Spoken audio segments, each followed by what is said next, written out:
Hi guys! Gusto niyo ba ng bagong cellphone, ng bagong laptop, o ng kahit na anumang gamit or gadget pero wala kayong cash? So kung meron kayong GCash, ay tuturuan ko kayo kung paano nga ba tayo makakabili o makakapaglabas ng gusto nating gadget. So bago yon, i-subscribe niyo muna itong aking YouTube channel, mag-like at mag-follow. Every month ay magkakaroon tayo ng giveaway na 300 pesos. Ang dapat niyo lamang gawin ay mag-iwan ng comment dito sa aking YouTube video. Okay, kapag kayo ay nag-iwan ng comment, automatic ay kasama na ang pangalan ninyo sa i-spin natin. So, kung meron kayong GCash, tingnan nyo muna sa inyong account yung Borrow. Okay, sa Borrow, meron tayong nakalagay dito na need extra cash. So, si GCash ay talagang nagpapautang nga ng cash at saka pwede rin natin siyang gamitin na parang credit card. So, familiar naman siguro kayo sa credit card. So, yung nandito ay si GLoan, si GGives, Borrow Load at saka si GCredit. So, kung ang problema natin ay hindi tayo makapaglabas ng bagong gadget dahil wala tayong cash, tama-tama na nandito ka sa video na ito dahil tuturuan kita kung paano ba gamit ang iyong GCash. So, i-check mo na rin yung GCash mo kasi baka meron ka na rin ito. So, tingnan mo dito sa GGives kung meron ng ino-offer sa'yo si GCash. So, si GGives ay nag-o-offer lang siya kung ang iyong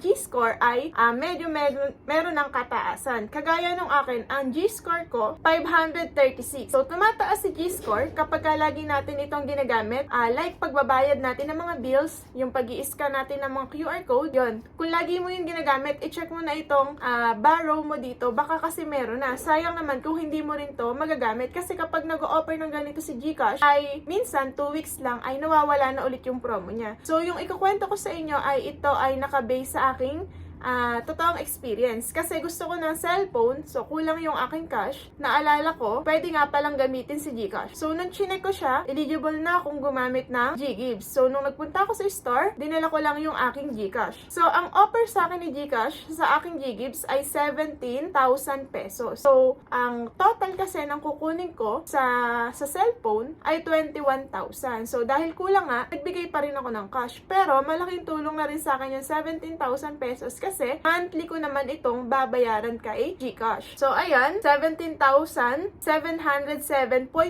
yung aking nagamit. So, paano nga bang gamitin si GCash? So, si GGives. So, kapag ka naman meron ka ng GCash at verify ka na, wala naman ng kung ano-ano pang hinihingi si GGives. So, papipill upan lang niya sa'yo yung iyong pangalan. Ayan, ganun lang naman. Tapos, hindi ka na rin naman hihingian ng ID. So, i-apply mo yon kapag ka ikaw ay sasabihin naman niya agad kung ikaw ay eligible na doon. Kaya kagaya ko, dinala ko lang itong cellphone ko sa kinuhanan ko rin ng cellphone at sabi ko nga ay ang gagamitin ko ay yung aking GGives. So, wala pang isang oras ay nakapaglabas nga ako ng cellphone. Okay, ang GGives nga pala ay magagamit nyo lang din sa mga store na tumatanggap ng GGives. Pero syempre, kung yung store na pupuntahan ninyo ay hindi siya tumatanggap ng GGives, hindi natin siya magagamit doon. So, kaya kailangan yung pupuntahan yung store ay alam nyo na tumatanggap sila ng GGives. So, ayun. Paano nga bang gamitin si GGives sa offline stores via scan QR? Una, open GCash and tap QR. Makikita nyo naman yan sa dashboard. Yung tap the QR button. Tapos, next naman, scan the store QR code to start the payment process. So, yung ating store ay meron din naman silang GCash at yung kanyang QR